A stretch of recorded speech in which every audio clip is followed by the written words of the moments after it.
Tataka ako bakit sabi ko ba't hindi pumapasok. Chineck ko yung mga Ayan, channels, live wala. na tayo. Naka-live na, ayan. Ayan, o ba, nagbabalik po tayong muli mga kaibigan, mga kasama. Sana po ay okay na. At mukhang mayroong Well, I technical hope. ano lang naman. Technical Pero glitch. binerify po natin, tingin ko ay okay naman. Naka-live tayo sa Radyo Migrante at sa Migrante Okay, are Korea. we okay now? I think so. Kaya lang hindi po namin nakikita no, yung mga comments eh. Kaya inayos Don't know namin. why. Malabo. Anyway, sige Ano lang ba po, yan? tuloy-tuloy tayo. Okay, sige, tuloy. Andun tayo sa issue ng Japan eh. Di ba? Mm. Ayan, okay na. Okay, may Ayun. pumapasok na. Anyway, pasensya na po no, kasi hindi po namin nakikita kanina itong mga comments ano ng ating mga kababayan. Binabati po natin ulit yung ating mga kababayan sa Hong Kong, sila Annabel So, Maregmen, ating yeah. mga suki, ano? Ah, Gandang si Lenny gabi. Lanada, Pasensya, at pasensya na kayo, iba no? pa, no? Pasensya na po, hindi namin nakikita lahat eh. Mukhang may problema itong handle natin. Ganun pa Karoon man, tayo I ng hope ay issue. clear po kami sa inyo at sikapin po namin ano na ayusin itong konting problema. Anyway, magandang gabi po ulit. Ayan. Sige, at tuloy-tuloy tayo ano. Yun nga Go. po yung binabanggit kanina ni kasamang Edsel. Update po no dito sa Japan Technical Intern Training System na tinatawag. Batay doon sa inilabas ano na announcement ng lokal na pamahalaan at ng ahensya na nagma-manage ng mga trainee dito ay ready na daw po ang pamalit na sistema dito sa training system, yung tinatawag nilang work trainee visa o work trainee system na practically pareho pa rin po ang ahensya ng mga kasiwa, yung labor agreement na pinagtutuntungan ng kurso ng pag-employo na ito ay siya pa rin ano. At ang naiba lang po dito, yung nga po binabanggit ko kanina, na doon sa lumang technical intern training system ng Japan, doon sa unang taon ay mahigpit na ipinagbabawal yung pagpapalit o paglipat ng trabaho. Dahil nga po sa mga sumulpot na mga problema nung mga nakaraang taon, lalo na ng pandemya, na maraming mga kababayan natin, tsaka mga ibang lahi ng mga trainee sa Japan ay nakaranas ng samot-saring pang-aabuso, ano? Yan yung pambabarat sa pasahod, yung malalaking mga kaltas mula sa mga Oh, what happened naman? Ayun, naghang si... sino? Nalaglag naman siya. You're Yan. back. Okay. Go, Okay diretso, na, diretso. okay na. Yan. Mm-mm. Mm. Okay, go. Sige lang, Nalala malinaw naman. ka. Sabi Naghang ng siya, what Lunary, happened? Binabanggit nga kanina ni kasamang Ardino bago siya nagang. Yung pang-aabuso ng mga company, lalo-lalo na nung panahon ng pandemic, no? Pagmamaltrato, pambabarat sa sahod ng mga trainee, at malaki pong ano yung sa pag imbestiga ng gobyerno ng Japan, no? 42% po ng mga nag-hire ng mga trainee ay lumalabag po sa sa mga policy ng trainee system, no? mm, Kaya po mm, kinikriticize po 'yan ng mga lokal, no? Hindi lang mga lokal, pati na po kasama na po tayo diyan, no? Pati yung ibang mga foreigner dito sa Japan, no?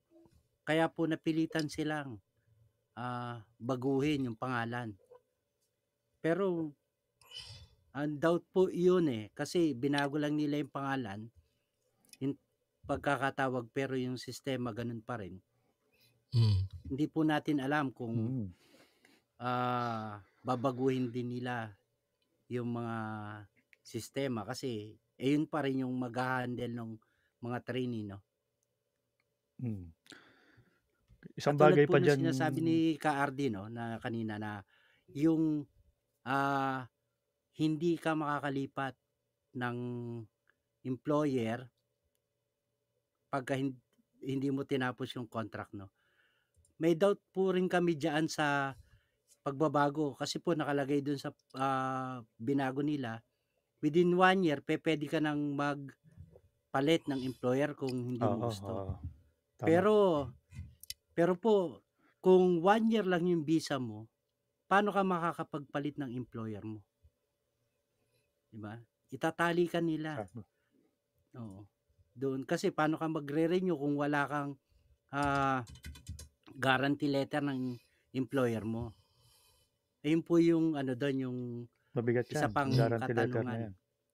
Hmm, mabigat po dito sa Japan 'yan, yung guarantee letter na 'yan. Oo.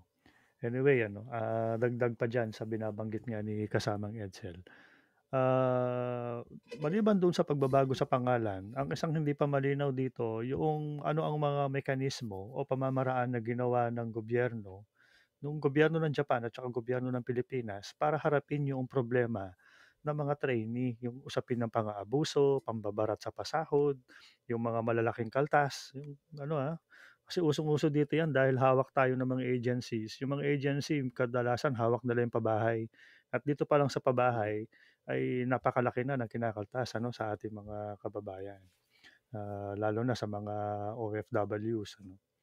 Ang 'pag sinabi po nating OFW kasi dito sa Japan hindi lang naman po mga trainee 'yan, nandiyan din po yung mga teachers na ang kategorya ay OFWs, yung mga ang visa ay specified skills working visa o kaya yung Mga mga engineer, designated activities, ayan, mga engineers, mga humanities na lahat ng 'yan hmm, ay dumadaan sa POEA yun ngayon DMW na ngayon, by a labor contract.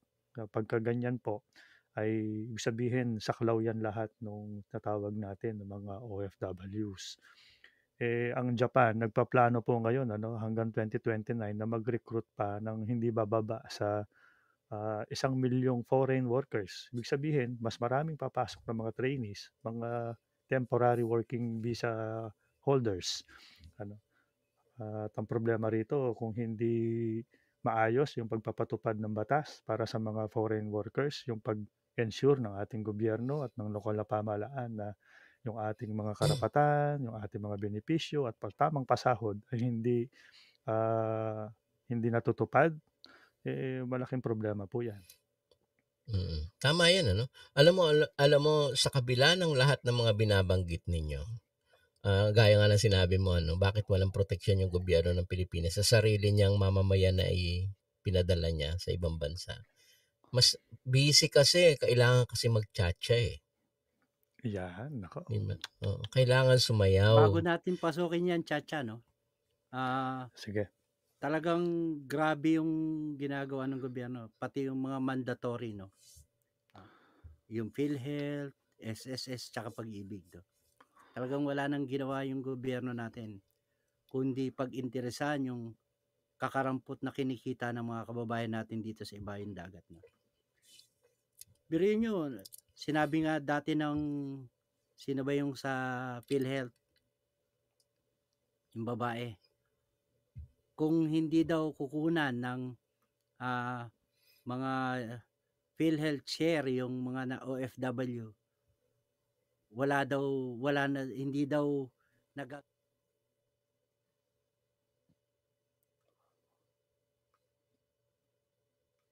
W natin, no? Dali, may kulang ka sa ano. Let me try this. Okay ba? Sige, Sandali lang. hello, hello. I-edit ko lang yung ano. Bago tayo tumungo diyan sa usapin ng Tiyatsa meron lang kaming ipa-flash na isang urgent na paalala sa ating mga kababayan. Okay na ba tayo, chat? Sandali lang, Ayan. Ito kasi inaano ko, nire-replace ko lang. Okay. Anyway, 'di sige habang ano, batiin muna natin si 'Yan, Ate Lia. Ayan. Hello Ate Lia, Ate Sheila, mga ate natin 'yan, Ako pala at least. oo. Sila yung mga diwata ng ano, diwata ng Magandang gabi sa inyo. pagtatanggol ng mga masang api, 'Yan. yung mga 'yan. Ayan Mga ano mga diwata kasama, ng ano, naririnig niyo kaya ito o nakikita ba? Yan ano naman. po, ito pong pina-flash natin dito sa screen ano, isang kagyat at, madiin ano na panawagan po sa ating mga kababayan dito sa Japan na maging aware at, maging, extra careful po tayo ano dito sa pagtanggap ng mga alok nung yung tinatawag natin na scam ano, kaugnay dito sa ano ba ang tamang termino nito kasamang Edsel? Yung pagbubukas ng mga plan. Ito 'di ba lahat tayo gumagamit ng telepono, cellphone ano? Kailangan natin ng, internet o kaya bagong cellphone. So, ito yung kumbaga ay sinasamantala ng mga masasamang loob upang ano, lokohin, ibudol-budol ang ating mga kababayan. Actually marami ng nabiktima ito ano. Kung sa atin lang po sa migrante, halos 10 na po yung ating nakakausap diyan sa iba't ibang mga lugar na nabiktima nitong scam na ito. Ah, Dito po sa scam na ito, tinatawag po natin ito ano na, ah, yung Nijumang scam o 20 lapad ano na scam. Ang sistema po nito ay, ah, nag-aalok sila ng sinasabi nila campaign ano, ito ng mga sikat na mga internet providers o mobile plan providers. Ah, Hindi ko na po papangalanan ano, kasi hindi po malinaw sa atin kung talagang may kinalaman itong mga kumpanya na ito sa iskemang ito. Pero ginagamit po sila itong mga malalaking kumpanya ng, service providers dito sa Japan ng mga masamang loob na ito. Ginagawa nila, sasabihin nila sa biktima na bibigyan namin kayo ng 20 lapad kasi may campaign ano o promo itong mga kumpanya na ito at 'pag kayo ay nag-apply ng bagong telepono o unit o plan, bibigyan kayo ng cash. Cold cash po ito, hindi papasok sa bangko. Isa po 'yan sa mga modus nila para walang trail. Binibigay ng cash yung pera, 20 lapad po 'yan. Siyempre sa hirap tuon ng buhay ngayon, nagkatapos ang pandemya, tapos kita naman natin ano kung paano po yung epekto ng, inflation, yung pagtaas ng bilihin sa Pilipinas, yung pangangailangan din natin sa panggastos sa araw-araw. Marami po sa mga kababayan natin yung kinakagat itong ano, itong paanyaya na ito. Sabihin, meron po talaga ano na tinanggap at tumanggap nito kapalit ng paggamit ng kanilang, identity ano, tulad ng kanilang ano, passport, bank details at iba pa ano. Ibig sabihin, dahil sila ay nakatanggap ng pera mula doon sa mga masasamang loob na ito, ay ginagamit sila upang kumuha ng maraming unit, maraming plan. At kadalasan dahil naka siguro po 'no, yung ating mga kababayan nahihiya na rin o ano, hindi makatanggi na dahil nakakuha na ng cash, ay sige lang ano, ipinapagamit yung kanilang, mga identities at, siguro may kasama na rin diyan na pagtitiwala dun sa taong kaharap nila na pinipresenta naman yung kanilang mga sarili bilang mga professionals o may maalam ano sa transaksyon na ito. Kaya pinagkakatiwala nila yung kanilang mga identities. Ang siste po ay ginagamit talaga yung kanilang mga pagkakakilanlan upang ano, makapanloko pa ng ibang tao. Ito po yung mahirap kasi, ah may mga nabalitaan tayo na halos umabot ng 100 lapad mahigit yung kanilang bill o yung nakatakdang bayaran sa mga, internet at, cellular network providers dito sa Japan ano. Padadalhan sila ng notice, "Ito na po yung inyong bill sa amin, kailan po ba kayo magbabayad? 'Pag hindi kayo nagbayad sa amin ay magsasampa kami ng kaso," ganyan.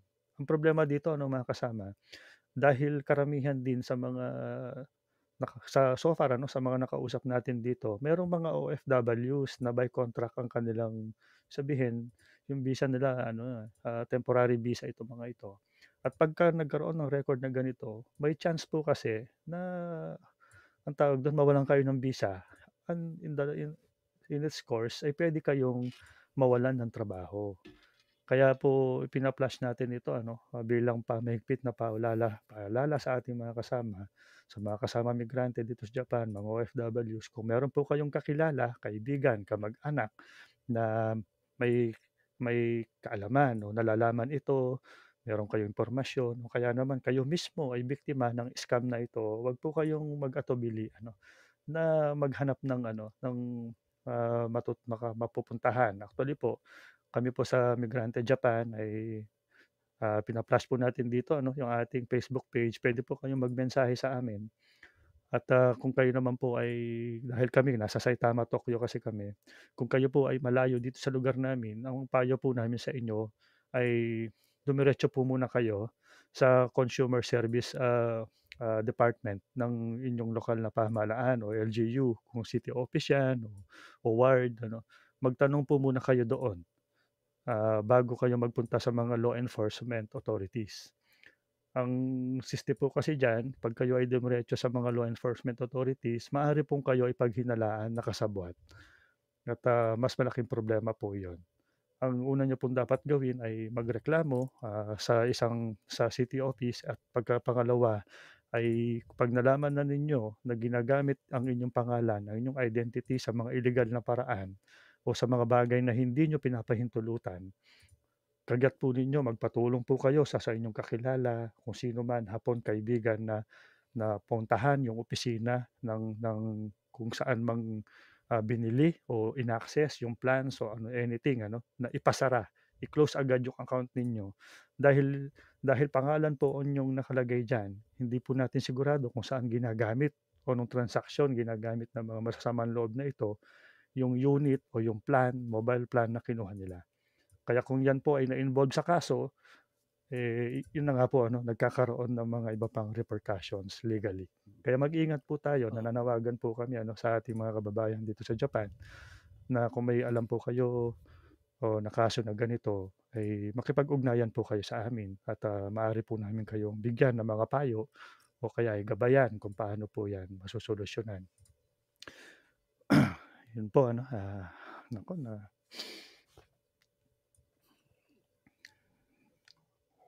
Yung mahirap nito 'no, baka ginagamit pa nila mag-loan sa bangko, yung identity oo, mo. Yun yung kung permanent ka, baka po matanggalan ka pa ng, mm. ah, visa, pagiging permanent 'no. Kaya po mag-ingat tayo. Hmm. Mga kasama itong ganitong balita na sa kabila nung merong, tayo mga nagsisikap, mga kababayan natin dito, lumalaban ng patas tapos gagamitin lang ng mga masasamang loob na ito sa kanilang mga ilegal na gawi. Ang isang pa rito, yun nga babalik tayo dun sa usapin kasi ng proteksyon, gaano kahaba ang kamay ng ating gobyerno pagdating sa pag-e-ensure na pagka may ganitong mga suliranin ng ating mga kababayan, ano nga po ba talaga ang papel ng ating gobyerno? Kasi nung nakaraan 'di ba ibinalita po natin dito may dalawa po tayong kababayan ngayon nakakulong, sa salang pag-abandona ng mga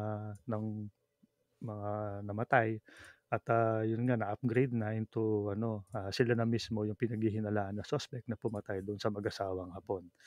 Ah, ang gusto nga natin dito siyempre lumitaw yung katotohanan, sa pamamagitan ng patas na investigasyon at, gusto natin na lahat ng mga serbisyong legal o pangangailangan ng ating mga kababayan na humaharap sa usapin na ito ay dapat na-ensure ng ating pamahalaan.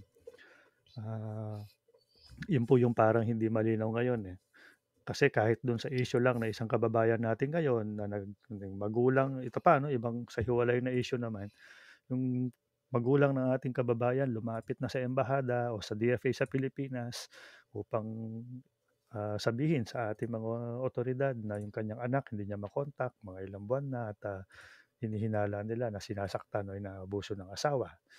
Pero hanggang ngayon po, no, wala pa ring malinaw na katugunan diyan. Kailan lang nakausap natin yung nanay ng biktima o ng kababayan natin. Hanggang ngayon wala pa rin silang natatanggap na tawag mula sa ating embahada o kahit sa DFA kung ano ng resulta ng kanilang ginagawang aksyon.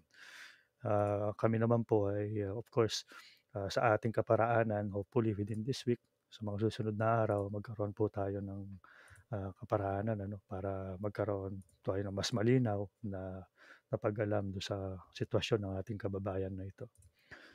Ayan, medyo depressing itong mga balita natin ngayon dito sa Japan, lalo na't usapin ito ng karapatang pantao at yung karapatan sa kabuhayan. Ngayon, sa ganito pong kalagayan ng ating mga migrante, partikular dito sa South Korea at sa Japan, tapos ang ating gobyerno ngayon nakatuon sa tsa-tsa. Ano, 'di ba?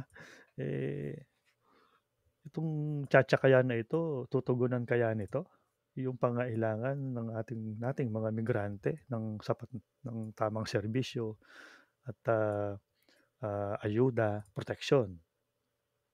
Yan ang tanong natin eh.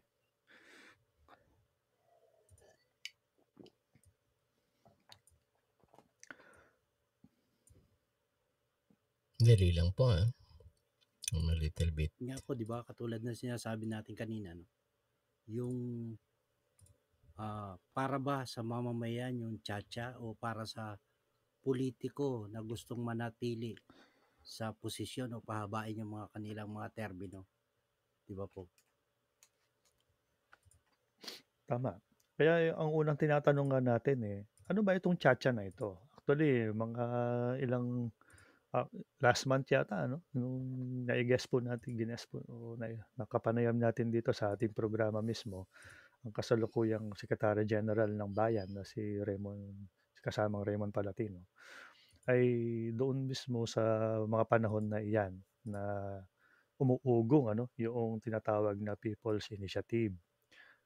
Maliban dyan sa People's Initiative na tinatawag ko, pero sa aktual pala ito ay pinondohan ng Kongreso. Kita niyo kung gaano katuso itong mga congressman natin. Habang sinasabi nila na kailangan natin na baguhin ang ating konstitusyon, sinasabay naman nila na kunwari hugas kamay sila na hindi nila alam itong nangyayaring pirmahan sa baba o paggamit ng pirma ng taong bayan sa panawagan ng plebisito. Ito naman nating Pangulo sinasabi na wala siyang kinalaman diyan. Parang Judas talaga ang dating ng mga ito, sandamakmak na Judas no. Later on inamin din yan, di ba? Oo. Minamadali nila bago mag Semana Santa. Gusto na nilang tapusin sa Senado, di ba? Niraratsyada nila sa Kongreso. Actually sa Kongreso, parang formality na lang yan At nakuha na nila yung saradong it's a done deal kumbaga sa Kongreso. Kaya nga, yung sa Senado ngayon ang minamadali nila Di ba? Oo, parang gusto nilang brasuhin ang Senado na sabi nila kung ayaw ninyo na sumali sa amin, we can decide by ourselves na sila na lang daw. Kasi nga parang magdi-default daw. Legally, in principle, magdi-default ang Senado dahil nga patawag na sila ng Joint Assembly hindi dumating. Kumbaga sa basketball default. Kasi ba naman gusto nyo tanggalan ng kapangyarihan yung Senado, gusto nyo maging unicameral, di hindi ubra yun.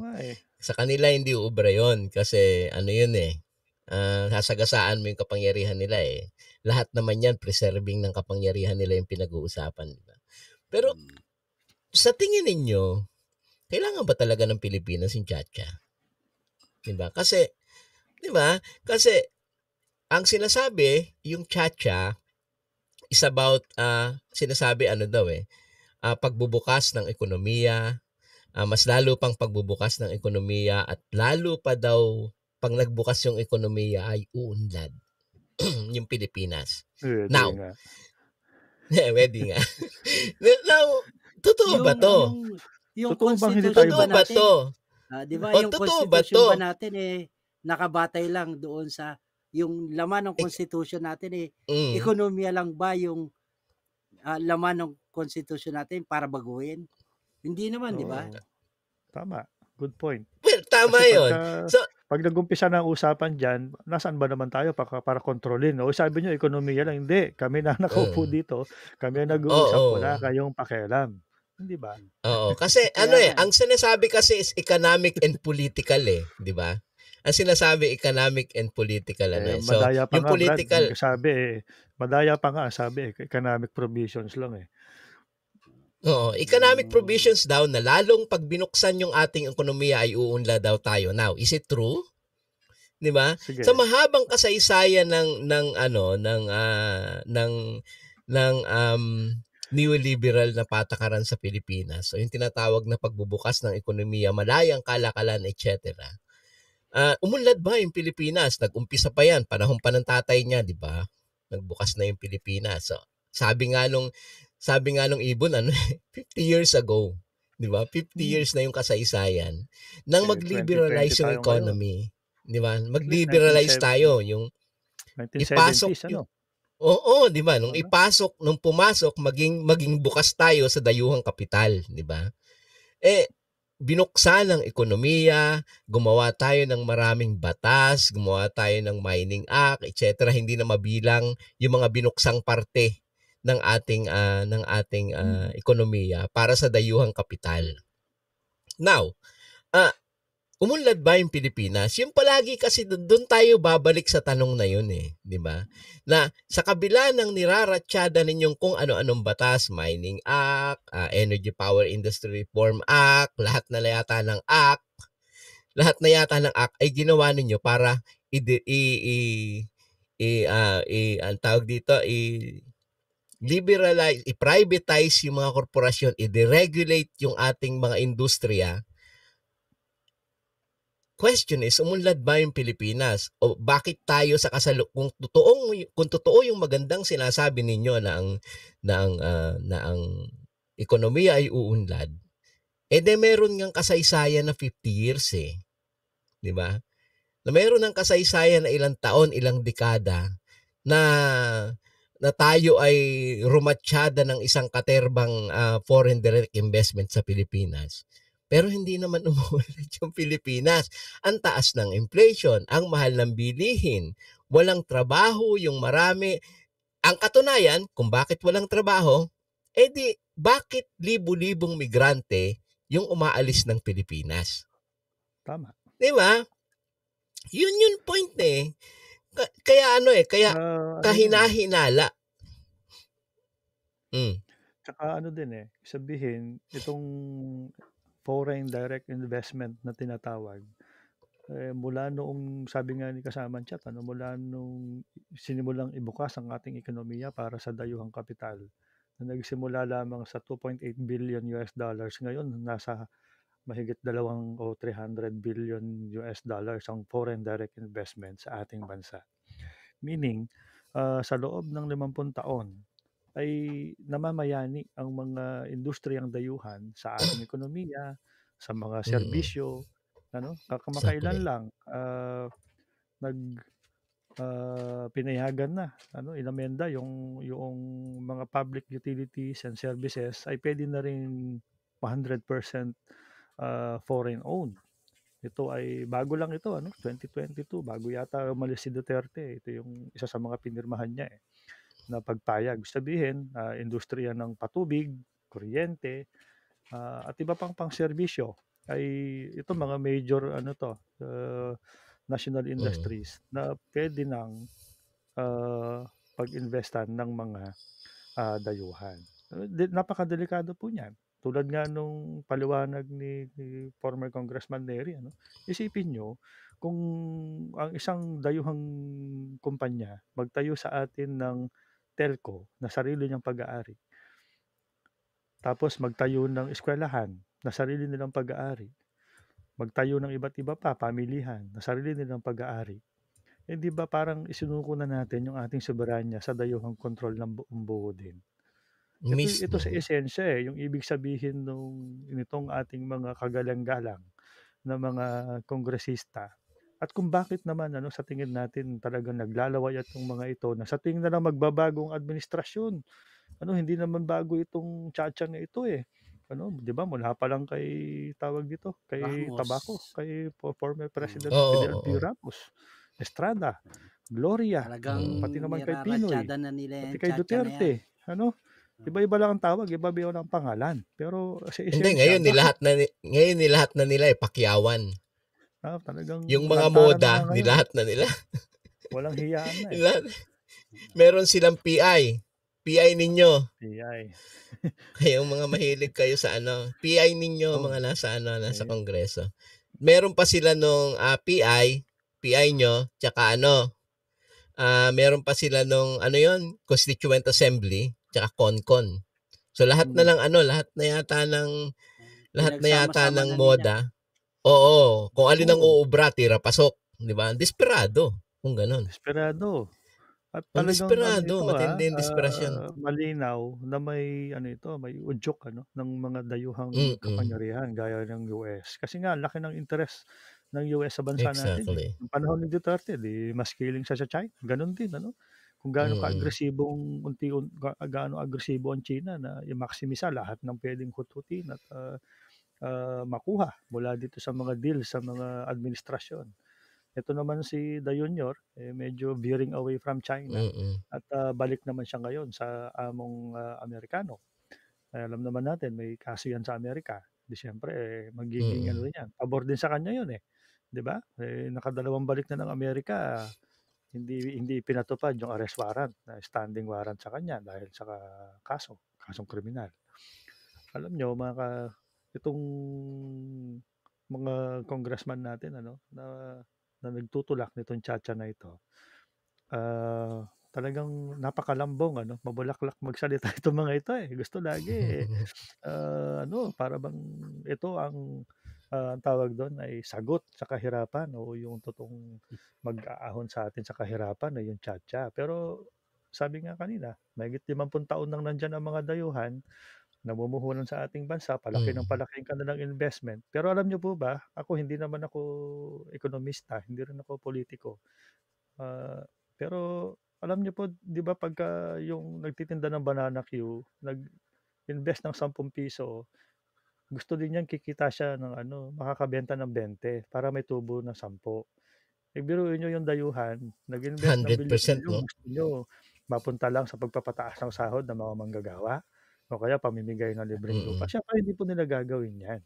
At 'yan po yung gusto natin na maging yung ating mga kongresista, aba,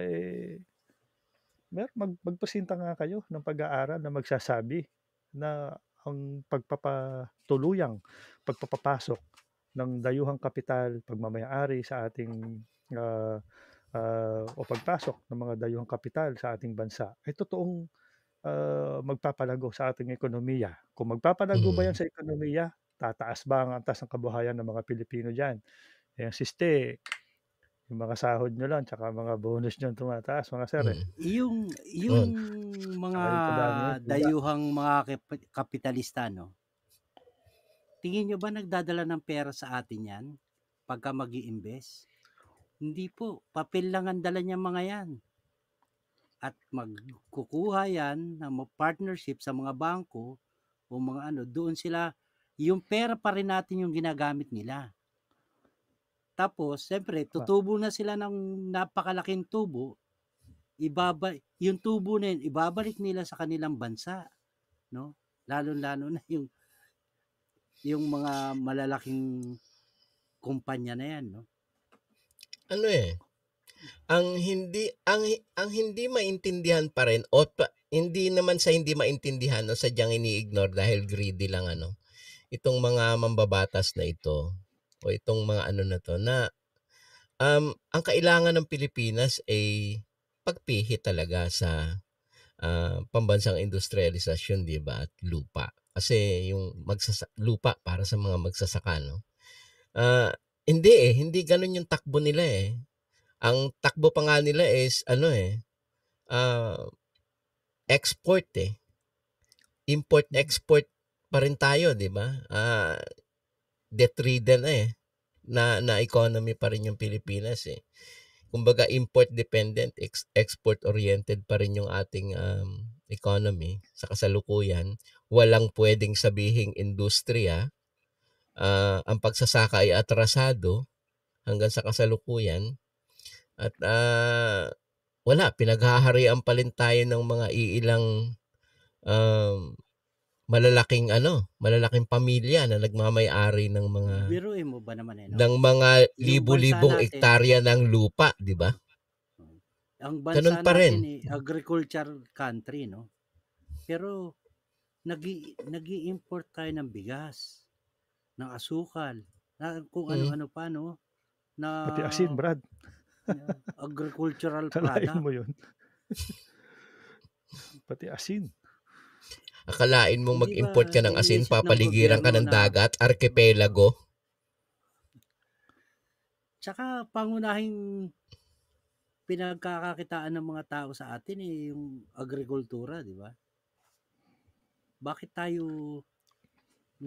nakakaranas Lupa. na napakalaking Lupa sa diba? magsasaka Oo. para umunlad. Ah, Di ba? Yun eh. napakamahal na bilihin ng bigas, gulay, di ba? Oo. Sibuyas Ito nga nga, di ba? i-import. Ito nga, di ba? By end of April, sabi ng dapat itong ating mga jeepney ay phase out na. At ang LTFRB, nakaabang na yan. At kumbaga, talagang kahit itong ang Presidente, Marcos Jr., talagang uhaw na, gigil na gigil, na Oo, papasukin ng yan yun. Dayuhang Kapital para kopohin itong franchise ng ating mga chopper at ng mga operators. Yan na lang kasi Sabihin, yung nalalabing sector, di ba? Water, electricity, transportation, yung communication, petroleum, meron na water, Oo. seaport, ganon, public utility vehicles. Biruin nyo, Halos no? Eskwelahan, mass Nakausap media, tayo, yun na lang. Yun na lang yung natitirang sektor na hindi bukas eh. yung pag-phase out nila sa mga jeep, no? Wala ngang ginawa ang gobyerno para paunlarin yung sektor ng jeepney, di ba? Hindi pa Mismo, nga eh. sila Kumbaga sa mismo yung nagtatag o nagbuhay ng sektor na yan. Tapos ngayon, gagawin ng gobyerno imbis na tulungan, ipi-phase out pa. Hindi nga phase out pa eh. Ilang milyon tao phase ang out mawawalan ng... Hindi lang phase out kasama yung sinasabi eh. Hindi pa lang phase out kundi gustong yung sektor nila gustong gawing ibigay sa korporasyon. Oh. Di ba? Kaya nga. Di ba yung kagaya ng sinasabi ni So, talagang siya, todo ratsyadang pagbubukas ng ekonomiya na wala nang matitira sa mamamayan. Parang ipinagbili mo yung Pilipinas sa dayuhan, 100% mag-own na land, yung mga vital at necessary na na industriya para sa Pilipinas, electric, water, transportation, schools, etc. Gustong buksan lahat. So, ang iniisip ko, baka magising na lang tayo dahil sa kahunghangan ng mga taong ito, baka magising na lang tayo na ipinagbili na pala natin yung buong Pilipinas sa dayuhan. Kasi magmamay-ari ka ng lupa 100% Di ba? Yun yung gustong mangyari, di ba? Ang pinaka bukas na lahat, malinaw bukas dyan, na lahat ng sektor halos Pero ang pinakamalinaw diba? dyan, yung imbis na yung interest ng mamamayan, yung kanilang protektahan, pinakamalinaw dyan yung interest ng investor ang kanilang poprotektahan. Diba? Sa kasaysayan natin, diba, sa Pilipinas, yung manggagawa natin, dihadon-dihado. Pag humingi ng taas ng pasahod, anong gagawin? Sasabihin, masisira ang ekonomiya, bababa lalo ang ekonomiya. Diba? Outright. Ang gusto ng gobyernong ito, outright na pagbebenta ng usapin ng pagtataas sa sahod ng mga manggagawa, sabihin hindi po maganda yan sa ekonomiya. Pero pagkausapin ng pagbabawas ng gastos ng mga investor, bawa Ako investor papasok ako Pilipinas, mining o ano man 'yan, meron akong 5 to 10 years na hindi ako Incentives. magbabayad ng tax. Yes. Incentives, Biruin oo, 'yun, tax incentives. bilyon na nawawala sa ating gobyerno Bilyon. at pag-alis niyan Mm, tangay din lahat, pati lahat ng investment tangay. mm. Ngayon, 'yun 'di Tas ba, ang 'yun yung iiwan, sinasabi sira. Hindi natin, oo. Kalamidad tama ang 'yun. Kaya iiwan sa Pilipinas. kaya kumbaga kaya unang-una itong tiyatsa ni Marcos na Mm, ito ay mapanlinlang, anti-mamamayan at talagang ito ay para sa interes ng dayuhang kapital at ng mga lokal na negosyante lamang. Pati na rin sila mga mm, lokal na politiko, kasi nga naman po mga kababayan, pagka sila-sila na lang diyan ang nauupo, once na ano man 'yang Constitutional Assembly, Constitutional Convention, ano pa ba mga tawag diyan Charter once change. na sila na lang ang nakaupo diyan hindi rin po usapin diyan kung kasama ba o hindi ang Senado o mga senador. hmm, Itong mga senador of course tumatanggi po sila ngayon diyan sa pinapanukala ng Kamara o ng House of Representatives dahil nga outnumber sila. Hindi pa dahil, taos at, merong silang malinis na Concern. hangarin na para sa bayan. Pero ang totoo sila din naman ay pabor diyan, diyan sa economic provisions na 'yan, mm, Hindi nga lang sila nagkakasundo kung paano 'yan gagawin. Kasi gusto ng mga senador ay ano pa rin sila, kumbaga mas mataas ang kanilang upuan kaysa sa ating mga kongresista. Pero at the end of the day, sabi nga 'pag 'yan ay tumining, isa lang din ang gusto ng mga 'yan. 'Pag sila-sila na naupo diyan, nasaan bang kontrol ng mga mamamayan para sabihin natin, "Oh, 'wag political, pero sila-sila na lang po mag-uusap diyan, at napakadali na 'yan. Yung sinasabi nga mm, nila 'di ba, ito balikan po natin medyo step back tayo ng ilang buwan, nung deliberation ng budget ng Vice Presidente, sasabihin lang ng senador, "Uy, 'wag na po natin pag-usapan itong budget ni Vice kasi Vice President po 'yan, political courtesy." Dun pa lang, paano na kung usapin na sila-sila na nag-uusap at usapin na puwedeng may laya sila o kapangyarihan sila para dalirutin, kalikutin ang ating konstitusyon. Pagkakatiwala ba natin 'yan, ang ating konstitusyon sa mga politiko natin sa kasalukuyan?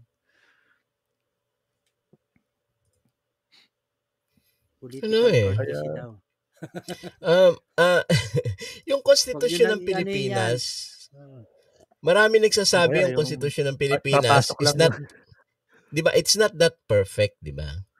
Kaya oo, lang wala ano, namang pero perpektong kuwan, pero pero ito ay maraming probisyon na nagsasagka, 'di ba? oo, Sa actually kagaya ng pamilya ni kagaya ng tatay ni presidente, 'di ba? Antidiktadura, 'di ba, yung konstitusyon na ito. So, gusto talaga nilang ah, baguhin 'yun kasi oo, oo, 'di ba, yung konstitusyon.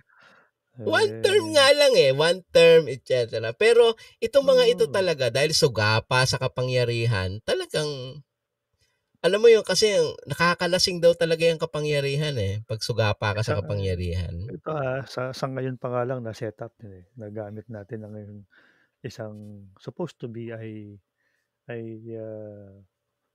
mahusay na konstitusyon dahil nga ito ay konstitusyon na binuo pagkatapos ng pag-aalsa ng bayan nung martial law, That's the 'di ba? point, oo. Talagang ang laman niyan So, mataas ang regard natin dito pagdating sa usapin ng pagproteksyon sa karapatang pantao. Diyan din nabuo yung ano mm, yata, Commission on Human Rights, mm. ano pa ba, yung iba pang mga ano ng gobyerno para sa pagbabantay sa karapatang pantao.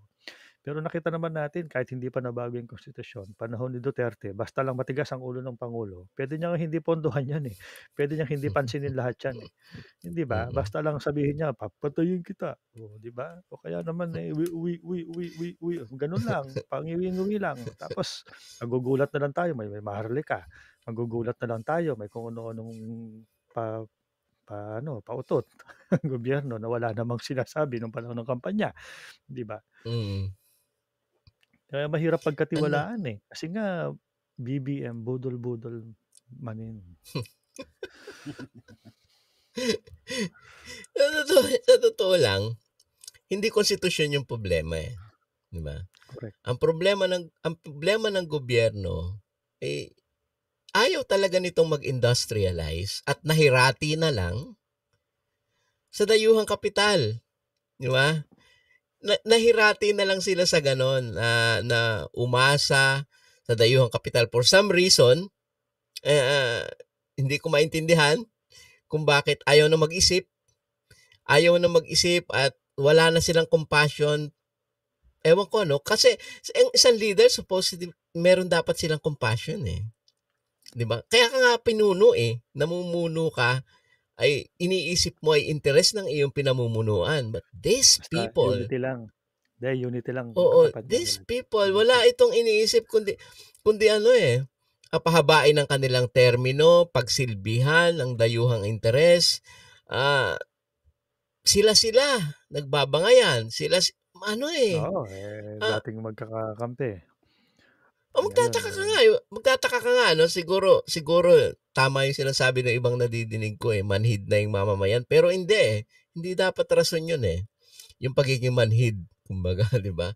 Kasi, sa totoo lang, kung iiwas kayo sa tunggalian, lalo na sa panahon to, Chacha, tapos pababayaan nyo lang, sasabihin nyo, hindi, wala kaming kinalaman dyan, OFW kami. No, meron kayong Pero, kinalaman. Malaki ang inyong kinalaman. Una, sa pagtindi ng krisis sa Pilipinas, yung pinapadala yung remittances, dati, kunwari, nagpapadala ka kunwari ng, kung dito sa Korea, kunwari, 1,000,000. O, di ba, big time na yun, di ba? 1,000,000 ang pinapadala mo. Lalaki. Lalo yung ipapadala mo kasi, di ba? Lalong maghihirap lalong titindi yung krisis di ba, sa Pilipinas. Lalong tumitindi, lalong dadami ang lalabas ng Pilipinas kasi wala naman talagang trabaho kasi itong tsatsang ito will not serve the interest and the development of the Philippines. Hindi naman talaga, di ba? Kasi nga hindi naman tayo papunta sa industrialisasyon papunta tayo sa isang parang malaking manufaktura ng dayuhan. Ganon yung itsura natin, di ba? oh, Hindi wala naman tayong masasabing industriya to compete Di ba? Ano lang tayo may pumunta kagaya nga ng sinasabi mo kanina, may pumuntang mga korporasyon dito, gaya ng Hanjin, kagaya ng Intel, sinasabi mga malalaking korporasyon, umalis sila, lumayas, hindi naman nag-iwan ng technology. hindi mo rin naman pwedeng gamitin yun yung Di ba? technology nila kasi nga may batas na nagsasabi wag mong gagamitin yan kasi may ang tawag doon, Copyright. property, yan, oo, Di registered ba? Di ba copyright, mga ganyan. may problema yung gobyerno natin when it comes to policy, di ba? Hindi siya Yes. nakatutok sa policy na magsisilbi, yung economic policy niya, na magsisilbi sa mamamayang Pilipino. Gaya nga na sinabi ko kanina, nahirati na lang ang mga tinamaan ng kulog na ito na tumingala sa malaking dayuhang kapangyarihan. Yun yung matindi, di ba? Basta Yun yung safe sila kahiya-hiya. at Basta safe sila, basta sila lumalamon, kumokota. basta sila kumukota, lumalamon, pero yung mamamayang Pilipino naghihirap. Di ba? Hindi makabili ng bigas hanggang ngayon, yung 20 pesos na bigas, nasaan na yung 20 pesos na bigas? Marami naman kasing mga pledge na investment, di ba? My God. Oh. Pledges Kaya is lang, pledges, hindi pa yung true. Hindi, may may kasunod. Kaya lang, magkaroon ka ng tsatsya bago kami Oh mag-pledge. God. Sa bagay, true. Yeah, Tama tama, yan. tama yan. Lahat ng hihingiin mo sa dayuhan, may kapalit. Di ba? Oo, Pero hindi kung totoo ikaw yan, ay yung 100% titindig, kaming nagmamay-ari ng mga kumpanya dyan. Magpe-pledge yes, kami. oo. Bukas mo lahat. May mga Pagbili mo yung bansa kondisyon, mo di sa ba? akin. Pero kung ikaw ay titindig, hindi mangyayari yun, di ba? Paunlarin mo yung pagsasaka mo, bigyan mo ng lupa yung mga magsasaka, suportahan yung mga magsasaka, di ba? Ano yun yun yung Dati may kakwento kung makailan. Sabi niya dati nakakagawa tayo ng sariling kaldero ngayon, ultimong aspile, ino-order sa China.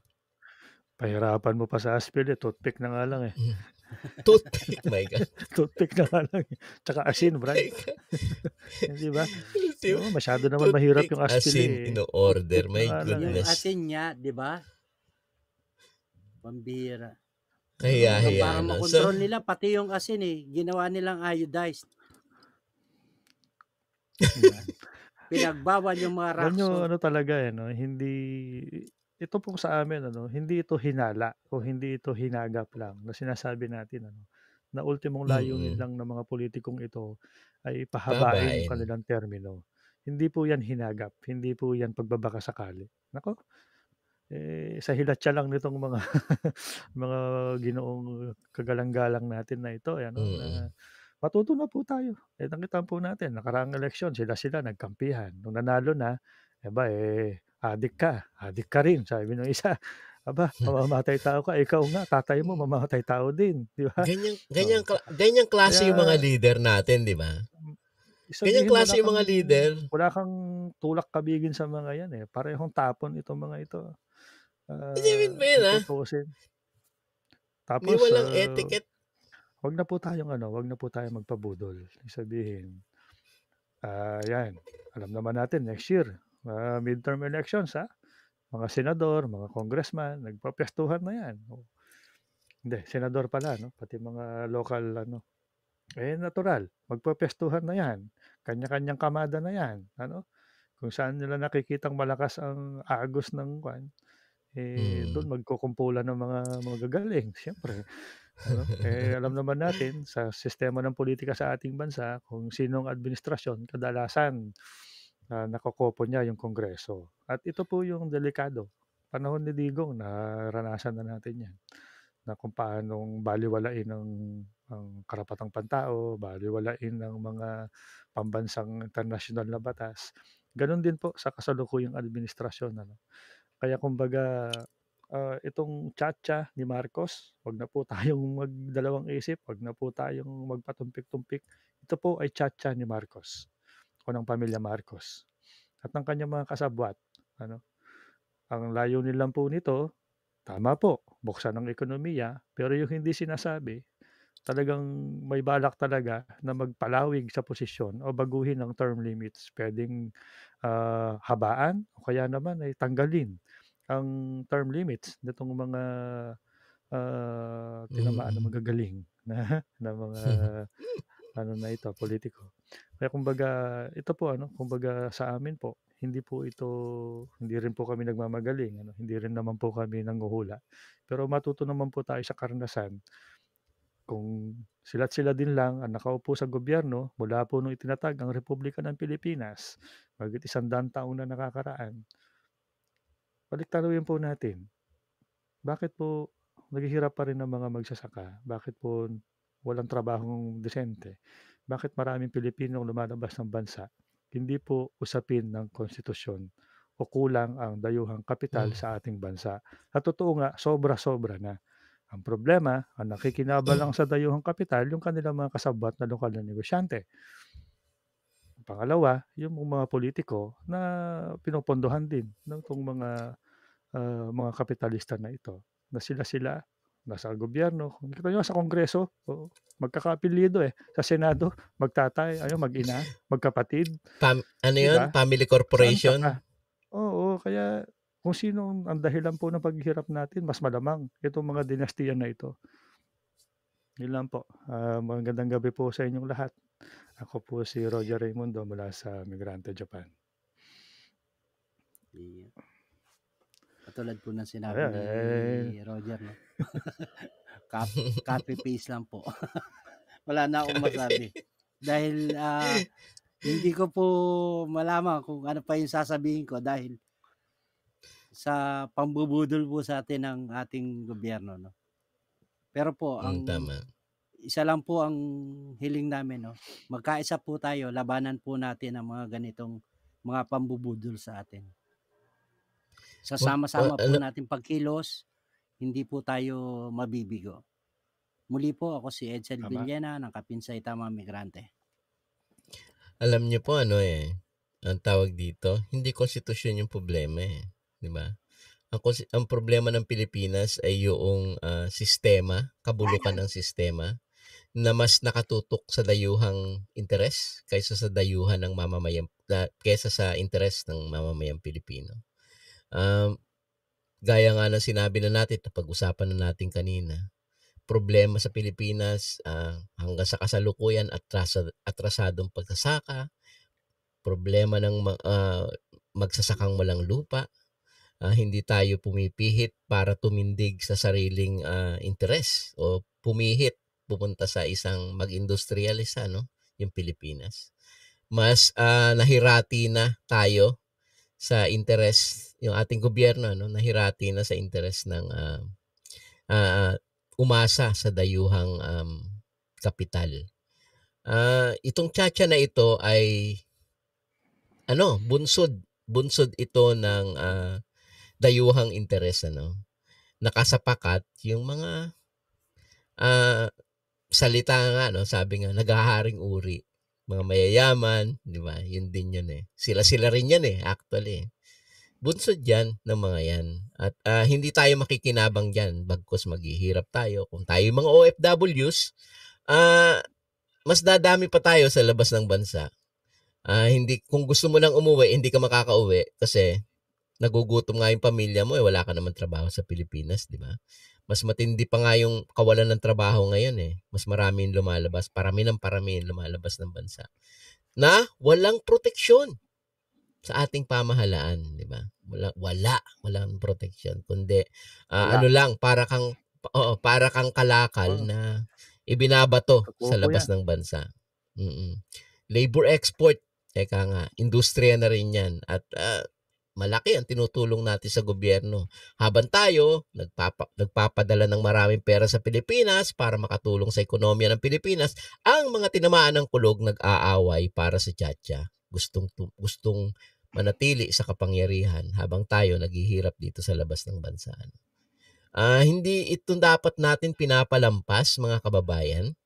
Dapat tayo ay tumindig sa ating mga demokratikong karapatan, pigilan, kumilos, makisama sa mga kapareho ninyo na kami kapareho ninyong pananaw.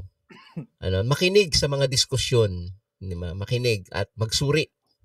Sapagkat kung hindi po natin ito gagawin, magising na lang kayo minsan, baka yung kapitbahay nyo, China nang may-ari. O kaya ang may-ari ng kapitbahay nyo, nabili na pala yung lupa nila 100%. So magugulat ka na lang, Kaya naman, hinuhukay na yung silong mo. kaya Oo, tinayuan na ng hinuhukay. kampo ng Amerikano. Nagulat ka, tinayuan na ng kampo ng Amerikano, may lumilipad ng eroplano sa likod ng bahay mo. Kasi ibinenta na ng gobyerno yung lupa mo, yung katapat mong lupa, di ba? Kasi nga, pinapayagan ng magmay-ari eh. Di ba? So yung mga yung Mining Act, 100%, hukay sila dito, minarak yung ating, winawarak yung ating kagubatan, di ba? Yung tinataboy na wala ng lupa ang mga katutubo, hindi ito katanggap-tanggap. Responsibilidad po ninyo yun bilang mamamayang Pilipino, bilang mga migrante na tumindig sa mga tinamaan ng kulog na ito na hindi ko alam kung nag-iisip talaga. At yun po, hindi ito basta issue lamang ng ganyan na parang nababalitaan lang ninyo sa radyo. Malaki po ang kinalaman nito sa ating mga personal na buhay. Kaya panawagan po ay pukawin yung mga makapareho ninyong pananaw, mga kapareho nating pananaw. Pukawin sila at organisahin at imobilisa para tumindig at sama-samang kumilos na pigilan itong ginagawa na ito na tiyatsa ng rehimen ni Bongbong Marcos. Muli po, magandang gabi sa inyo lahat. Ako po si Chat Dimaano at maraming salamat po. Paki-share naman po at paki-like at paki-subscribe sa aming mga Facebook and YouTube channel. Magandang gabi po sa inyong lahat. Bye-bye!